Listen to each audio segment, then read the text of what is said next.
오늘 이사야 28장의 말씀을 통해서 자기의 사역을 이루시리니 라는 제목으로 말씀 나누도록 하겠습니다. 본문 21절에 보시면 여호와께서 자기의 사역을 이루시리니 라고 말씀하고 계십니다. 이 짧은 구절이 이사야서에서 하나님의 말씀하심이 모두 함축하고 있다라 할 수 있겠습니다.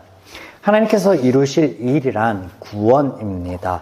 이사야 1장부터 12장까지의 말씀 안에서는 죄인들의 상태, 왜 하나님의 구원이 필요한가를 저들의 황폐해진 삶에 대한 설명을 통하여 말씀하셨다면 이후에 13장부터 23장까지의 말씀을 통하여서 하나님의 구원을 열방을 향한 메시지 안에 녹여내셨고, 이후에 우리가 살펴본 24장부터 27장 안에서는 이사야가 본 묵시를 통한 하나님의 구원의 완성이 무엇인지 우리에게 전하여 주셨습니다.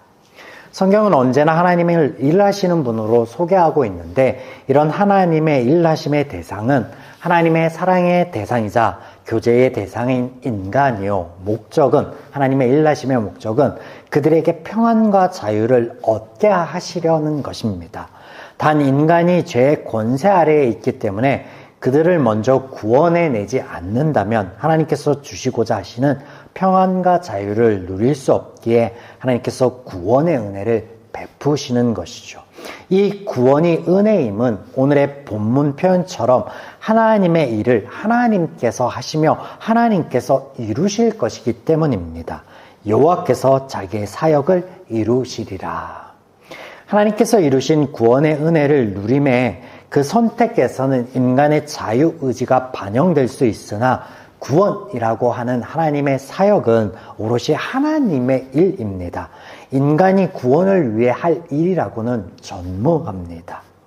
이 하나님의 구원에 대한 이야기로 구성된 이사야서는 66장으로 되어 있습니다. 그런데 우리가 1장부터 27장까지 살펴본 이 이야기 안에서도 계속 같은 내용의 말씀들이 반복되어졌듯 이유로 우리가 살펴보겠지만 다른 말씀, 다른 교훈들이 존재하는 것이 아니라 지금까지 제가 말씀드렸던, 요약드렸던 이 구원에 대한 말씀이 지속적으로 반복해서 등장하고 있습니다. 이 또한 하나님의 배려이고 죄인들을 위한 방편인데, 그런데 죄인들은 하나님의 그 은혜의 말씀들을 그렇게 보지 않고 왜곡하고 다른 시각으로 본다라는 것입니다. 이런 죄인들에 대한 이해, 죄인들이 듣고 있는 하나님의 음성에 대한 묘사가 오늘 본문에 등장하고 있는데, 그것이 바로 9절과 10절 말씀입니다. 그들이 이르기를 그가 누구에게 지식을 가르치며 누구에게 도를 전하며 깨닫게 하려는가, 젖떨어져 품을 떠난 자들에게 하려는가, 대저 경계에 경계를 더하며 경계를 더하며 교훈에 교훈을 더하며 교훈에 교훈을 더하되 여기서도 조금 저기서도 조금 하는도다. 자, 이게 무슨 말이냐면 9절은 우리가 젖된 어린아이처럼 보이는가, 누구를 가르치고 누구를 깨닫게 할 수 있는가 라고 하나님의 말씀에 대해 조롱 섞인 말을 하고 있으며, 10절은 이런 의미이죠. 미주알 고주알 취객처럼 잘도 떠들어대는구나. 하나님의 말씀하시는데, 하나님이 반복하여서 설명하고 말씀하여 주시는데 했던 말 또 하고 도대체 못 알아들을 저가 술 취했구나, 그렇게 반응한다라는 거죠. 이런 본문의 말씀을 조금 더 좀 세밀하게 좀 보도록 하겠습니다. 내용에 따라 세 부분으로 나누어 볼 수 있는데요. 1절부터 13절까지는 북왕국 이스라엘을 통한 하나님의 메시지가 등장하고 있고, 14절부터 22절까지에는 남왕국 유다를 통한 하나님의 메시지가 등장하고 있습니다. 서로 다른 것 같으나 동일한 메시지를 다른 표현들 안에서 하고 있으니 우리가 살펴볼 것이고, 끝으로 23절부터 29절까지에는 죄인들이 이해하지 못하고 비꼬는 그 하나님의 일하심의 방식이 무엇인지 소개하고 있습니다. 자, 처음부터 좀 살펴보도록 하겠습니다. 1절에 등장하는 에브라임은 북왕국 이스라엘을 가리킵니다. 또 그들의 면류관이라고 함은 수도인 사마리아를 비유하는 것입니다. 북이스라엘의 최정성기는 오므리 왕조 때이죠. 몇 차례 설명을 드렸습니다. 오므리 왕조라고 하는 것은 오므리부터 시작하여 그의 아들 아합과 손자인 아하시아로 이어지는 약 35년간의 시기로서 북왕국의 최전성기를 이룬 시기입니다. 이 시기 수도는 사마리아로 이 사마리아 성은 모든 것의 중심이었으며 풍족함, 화려함 자체였습니다. 1절 말씀 보겠습니다. 에브라임의 술 취한 자들의 교만한 면류관은 화 있을진저 술에 빠진 자의 성 곧 영화로운 관과 같이 기름진 골짜기 꼭대기에 세운 성이요 쇠잔에 가는 꽃 같으니 화 있을진저. 기름진 골짜기라는 표현에서 기름지다라는 것은 번영과 즐거움을 상징합니다. 또 영화로운 관이라는 표현에서 영화롭다라는 것은 사마리아 성의 상화로 만들어진 그 화려한 궁전을 묘사하고 있습니다. 그들의 번영과 그들의 영화로움에 대한 표현인데, 그런데 하나님께서는 저들의 그 번영과 영화로움을 술 취한 것 같다라고 묘사하고 있으며 또 시들어질 꽃으로 묘사하고 있습니다. 이뿐 아니라 4절에 보시면 여름전 첫 무화과 열매로 보는 자들이 얼른 따먹을 것으로 그 영화가 짧을 것에 대한 말씀도 하십니다. 하나님께서 이와 같이 말씀하시는 것은 인간의 수고와 그 열매를 터부시하심이 아닙니다. 또 저들이 하나님 아닌 아세라와 바알을 섬겼기 때문에 그렇게 하시는 것도 아닙니다. 하나님께서는 죄인의 그릇된 판단과 선택이 얼마 가지 않아 고통만을 안겨줄 것을 너무나 잘 아십니다. 때문에 저들의 자랑이요 면류관을 대신하여 하나님께서 스스로 저들의 면류관이 되어주실 것을 선포하여 주십니다. 5절 말씀. 그날의 만군의 여호와께서 자기 백성의 남은 자에게 영화로운 면류관이 되시며 아름다운 화관이 되실 것이라. 그리하여도 하나님께서 그렇게 역사하여 주신다라고 말씀하여도 근원적인 문제가 해결되지 않는 저들은 삶의 모습이 변하지 않을 것에 대해 다음과 같이 묘사하고 있는데 6절과 7절 말씀입니다. 그리하여도 이들은 포도주로 말미암아 옆걸음치며 독주로 말미암아 비틀거리며 제사장과 선지자도 독주로 말미암아 옆걸음치며 포도주에 빠지며 독주로 말미암아 비틀거리며 환상을 잘못 풀며 재판할 때도 실수하나니 모든 상에는 토한 것 더러운 것이 가득하고 깨끗한 곳이 없도다. 오늘 본문은 매우 시적이며 우화적인 표현들로 죄인들의 시각과 하나님의 일하심의 방식이 소개되고 있습니다. 그래 너희들이 나의 음성이 취객의 의미 없는 반복되는 소리로만 들린다고? 그렇다면 너희의 그 이해대로 내가 한번 말해볼게. 그러면 결과가 다를까? 그렇게 말씀하시는 게 13절 말씀입니다. 10절에 저들이 여기는 하나님의 말씀에 대한 동일한 표현이 등장하고 있고 이때 일어날 일이라고 하는 것은 술 취한 자가 이리저리 비틀거리다가 넘어지는 모습으로 표현되고 있어요. 하나님이 그들의 면류관 되어 주실 것에 대해서 말씀하시지만 그들이 받아들이지 않으므로 여전히 술 취한 그 모습 그대로 그들의 모든 삶 가운데 더러운 것, 오물들로 점철될 것을 말씀하시고 또 그들의 이해대로 하나님께서 그들이 이해한 대로 미주알 고주알 말하면 어떻게 되겠니? 너희들은 술 취한 사람의 모습과 같이 여전히 비틀거리며 넘어지기만 할 뿐이다. 고통받을 뿐이지 않겠느냐라고 말씀하시는 거예요. 우리 13절 볼까요? 여호와께서 그들에게 말씀하시되 경계에 경계를 더하며 경계에 경계를 더하며 교훈에 교훈을 더하며 교훈에 교훈을 더하고 여기서도 조금 저기서도 조금 하사 그들이 가다가 뒤로 넘어져 부러지며 걸리며 붙잡히게 하시리라. 그래서 이 10절과 더불어 13절에 반복되어지는 표현은 특별한 의미가 있는 것이 아니라 술 취한 사람이 의미 없이 반복하여 내뱉는 말 이런 표현들을 하고 있는 것입니다. 14절 보겠습니다. 예루살렘에서 백성을 다스리는 자여 여호와의 말씀을 들을지어다. 여기 예루살렘은 남왕국 유다의 수도를 의미하죠. 그래서 하나님께서 이 북왕국에 대한 메시지를 하시다가 이제 시선을 돌려 남왕국으로 메시지가 이어지는구나 라고 할 수 있으나 그렇지 않습니다. 우리가 내용상으로는 북왕국과 남왕국을 구분하였으나 죄인들을 향한 동일한 하나님의 메시지라는 것 말씀을 드립니다. 때문에 교만한 북왕국 백성들이 하나님의 말씀을 듣지 않기에 저들이 술 취한 자들처럼 이리저리 부딪히고 저리 부딪히며 다치게 하신 뒤에 유다로 시선을 돌리는 것이 아니라는 거죠. 그러면 무엇인가? 첫 단락에서는 죄인들의 술 취한 모습으로 그들의 삶을 묘사하였다라고 하시면 이제 죄인들이 그 삶에서 의지하는 실체가 무엇인지에 대해서 묘사하고 있습니다. 15절 말씀 보겠습니다. 너희가 말하기를 우리는 사망과 언약하였고 수월과 맹약하였은즉 넘치는 재앙이 밀려올지라도 우리에게 미치지 못하리니 우리는 거짓을 우리의 피난처로 삼았고 허위 아래에 우리를 숨겼음이라 하는도다. 저들이 피난처 삼고 그 뒤에 숨은 것이 사망이며 수월이다 라고 말씀하고 있습니다. 재앙이 덮쳐와도 미치지 못할 것을 저들은 바랐으나 언제나처럼 그들이 우상을 의존하였기 때문에 그 어떤 바람도 이룰 수 없습니다.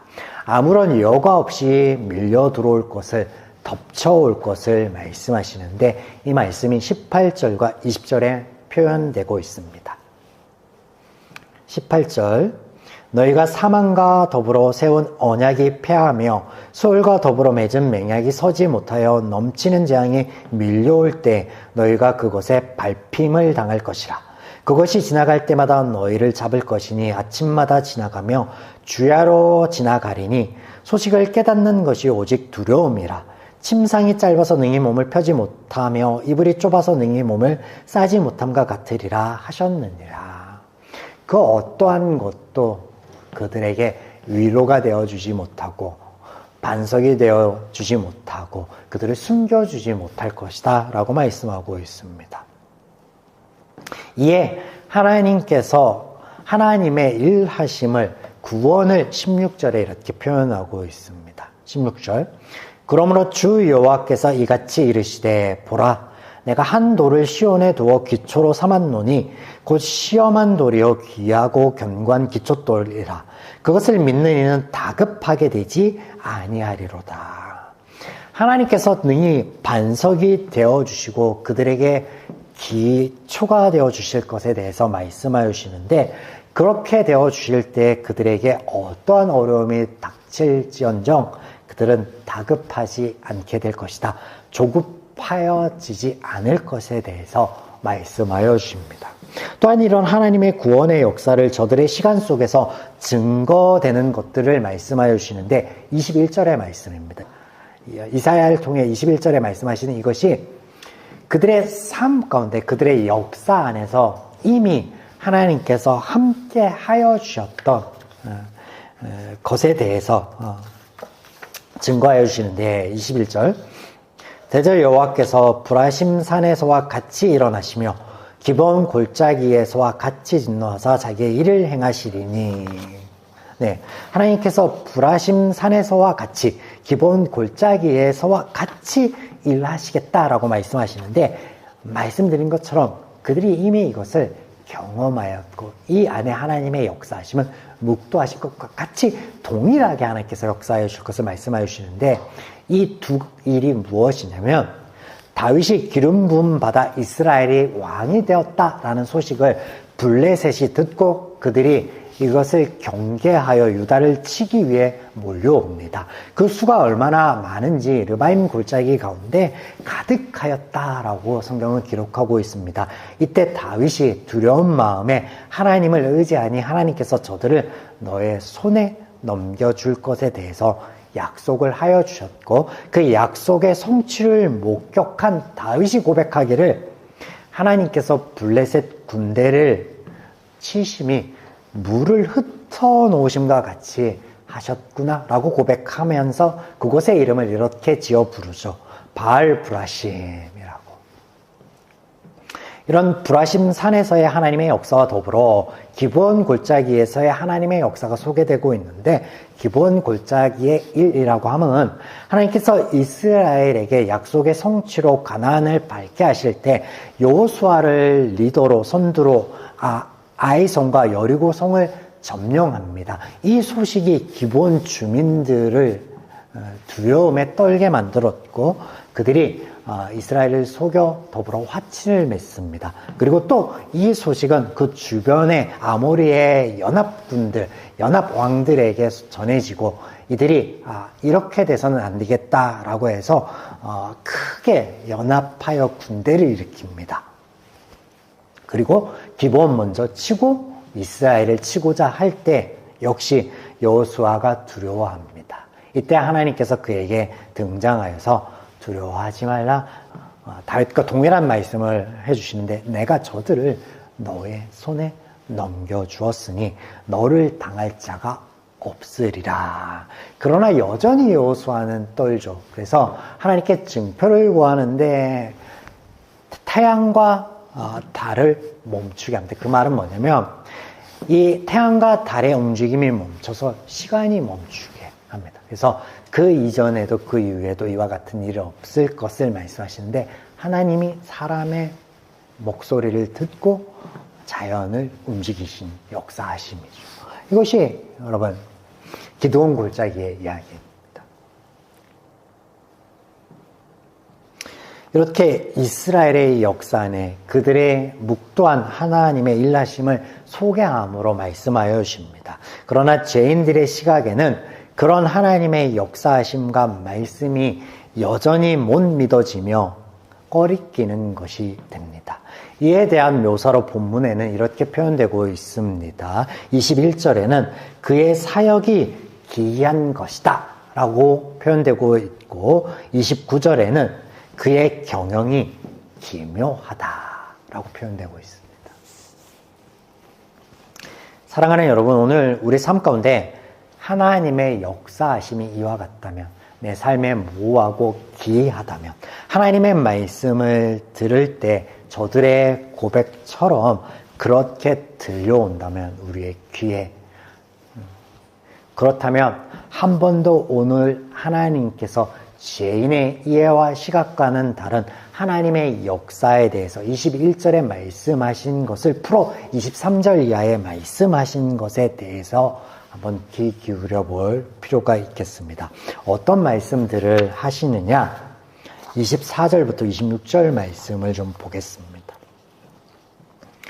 파정하려고 가는 자가 어찌 쉬지 않고 길기만 하겠느냐? 자기 땅을 개간하며 고르게만 하겠느냐? 지면이 이미 평평하여졌으면 소의 양을 뿌리며 대의 양을 뿌리며 소맹을 줄줄이 심으며 대획을 정한 곳에 심으며 귀리를 그 가에 심지 아니하겠느냐. 이는 그의 하나님이 그에게 적당한 방법을 보이사 가르치셨으며, 하나님의 말씀을 이해하지 못할 말씀도 아니며 그 사역이 기이할 것도 없다라고 말씀을 하시는데, 하나님께서 보이시고 가르치는 방식이 적당하다라고 표현되고 있습니다. 어떤 말씀들을 하십니까? 그들에게 익숙한 농사 짓는 일에 대하여 말씀하십니다. 농부가 어찌 땅을 개간만을 하겠느냐? 개간하여 이미 고르게 되었다면, 평탄하게 되었다면 그곳에 씨를 뿌리지 않겠느냐? 그곳에 곡식을 심지 않겠느냐? 이렇게 평범하고 자연스럽고 순차적으로 진행되는 것이 하나님의 역사다라고 말씀하시는데, 적당하다라고 번역된 이 단어는 하나님의 공의를 의미하는 원어 미슈파트입니다. 이것이 재판장의 판결을 의미하는 단어임을 떠올려 보십시오. 하나님께서 당신의 피조물에 불과한 인간을 얼마나 사랑하시는지, 그 창조 때부터 얼마나 공을 들이셨는지 깨닫는다면 하나님의 일하심의 다음 스텝들은 자연스럽게 보입니다.